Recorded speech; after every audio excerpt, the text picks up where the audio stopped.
사랑하는 기쁨의 교회 성도 여러분, 안녕하세요. 오늘은 다 같이 창세기 50장 15절에서 21절의 말씀을 함께 묵상하겠습니다. 요셉의 형제들이 그들의 아버지가 죽었음을 보고 말하되, 요셉이 혹시 우리를 미워하여 우리가 그에게 행한 모든 악을 다 갚지나 아니할까 하고, 요셉에게 말을 전하여 이르되, 당신의 아버지가 돌아가시기 전에 명령하여 이르시기를, 너희는 이같이 요셉에게 이르라. 내 형들이 너에게 악을 행하였을지라도 이제 바라건대 그들의 허물과 죄를 용서하라 하셨나니, 당신 아버지의 하나님의 종들인 우리 죄를 이제 용서하소서 하매, 요셉이 그들이 그에게 하는 말을 들을 때에 울었더라. 그의 형들이 또 친히 와서 요셉의 앞에 엎드려 이르되, 우리는 당신의 종들이니이다. 요셉이 그들에게 이르되, 두려워하지 마소서. 내가 하나님을 대신하리이까. 당신들은 나를 해하려 하였으나 하나님은 그것을 선으로 바꾸사 오늘과 같이 많은 백성의 생명을 구원하게 하시려 하셨나니, 당신들은 두려워하지 마소서. 내가 당신들과 당신들의 자녀를 기르리이다 하고 그들을 간곡한 말로 위로하였더라. 아멘.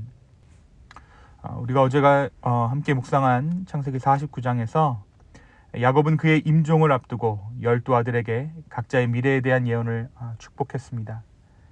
이때 야곱은 각 아들의 성품과 그들이 행했던 행동을 반영해서 각자에 대한 축복이나 경고를 하게 되죠.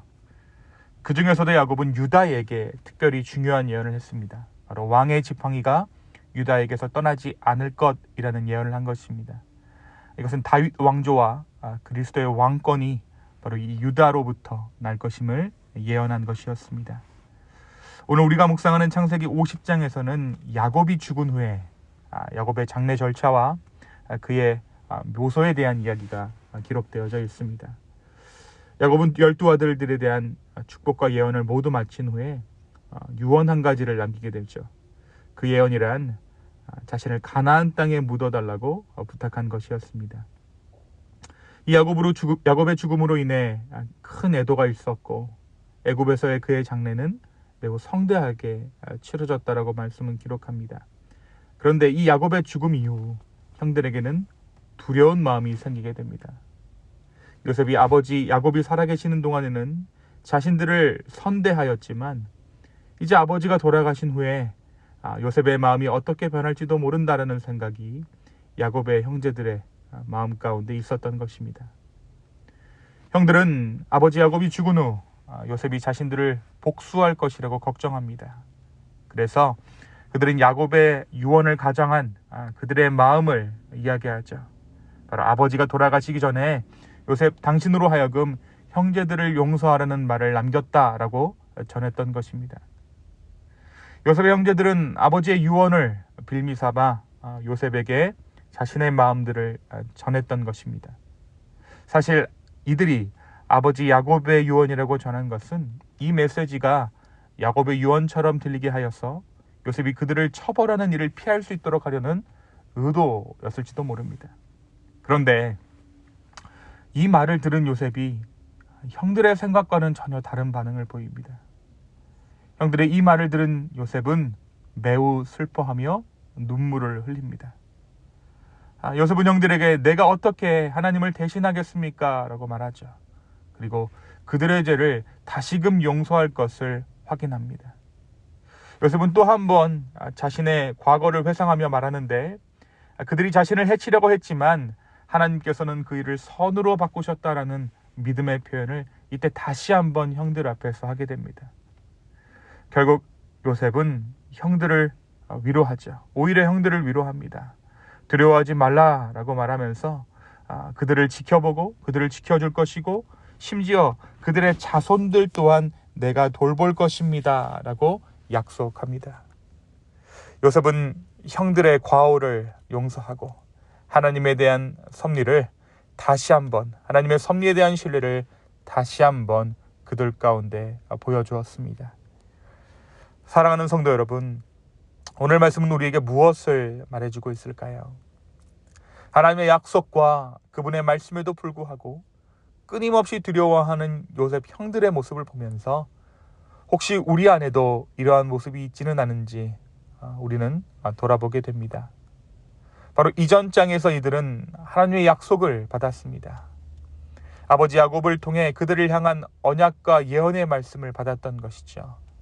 하지만 야곱이 죽자 이들은 걱정에 사로잡혔습니다.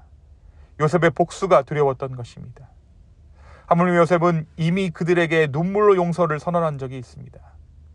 자신이 애굽으로 오게 된 일이 먼저 애굽에 자신을 보내신 하나님의 섭리라고 형들 앞에서 고백했습니다. 그럼에도 불구하고 형들은 아버지 야곱이 죽자 이내 두려움에 사로잡혔습니다. 자신들의 과거, 자신들의 죄악의 기억들이 그들을 걱정과 근심으로 다시금 이끌었던 것입니다. 사랑하는 여러분, 오늘 우리도 이 하루를 살아가면서 두 가지의 방식으로 살아갈 수 있는 방법이 있는 것 같습니다. 하나는 미래를 향한 걱정, 앞날에 대한 염려로 보험을 들듯이 사는 삶입니다. 우리가 두려움을 느낄 때 우리는 그 두려움을 미리 대비하기 위해 우리는 사실 그것들을 두려워합니다.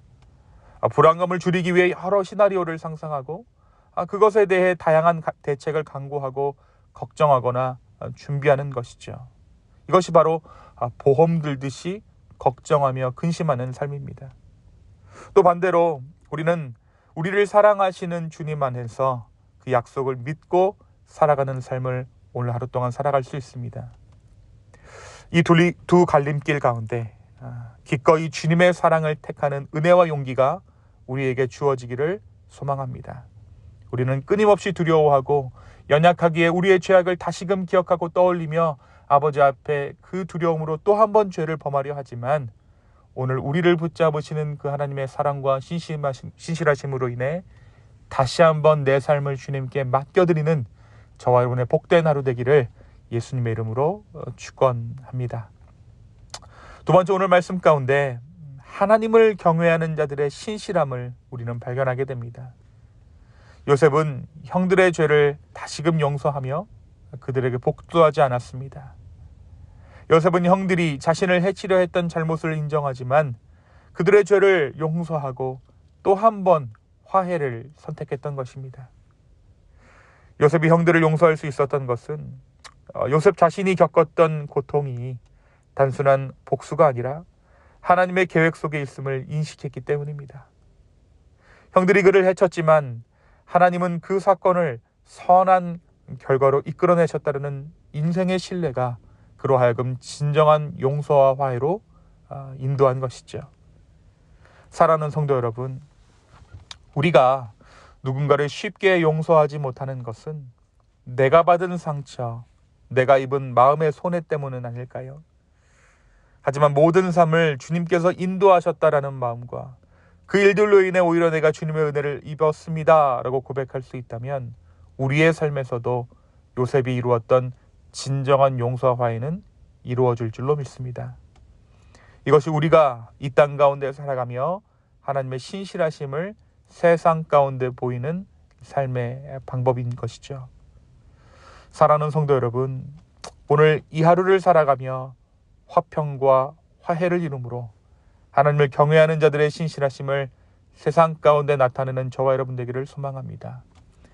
화해와 화평은 내 삶을 주님께서 인도하셨습니다라는 그 고백으로부터 시작됩니다. 오늘 이 하루 나의 삶을 주님께서 인도하십니다라는 그 고백으로 말미암아 내 삶 가운데 화해의 열매를 맺어가는 저와 여러분 되기를 예수님의 이름으로 축복합니다. 이 시간 함께 기도하시겠습니다. 주님, 다시 한번 우리의 삶을 아버지께 드립니다. 내 삶 주님께 맡깁니다. 이 하루 주님께서 인도하여 주십시오. 주님, 정말 주님을 경외함으로 주님의 약속을 믿는 삶으로 이 하루 살아내기를 원합니다. 주여, 내 마음이 공고해지거나 내 마음이 두려움에 사로잡힐 때 우리의 마음을 붙잡아 주시고 또한 모든 나의 삶을 주님께서 인도하셨습니다라는 그 고백으로 말미암아 우리 주변과 화평을 이루는 삶 살아가게 하여 주시옵소서. 감사합니다. 이 모든 말씀 예수님의 이름으로 기도하였습니다. 아멘.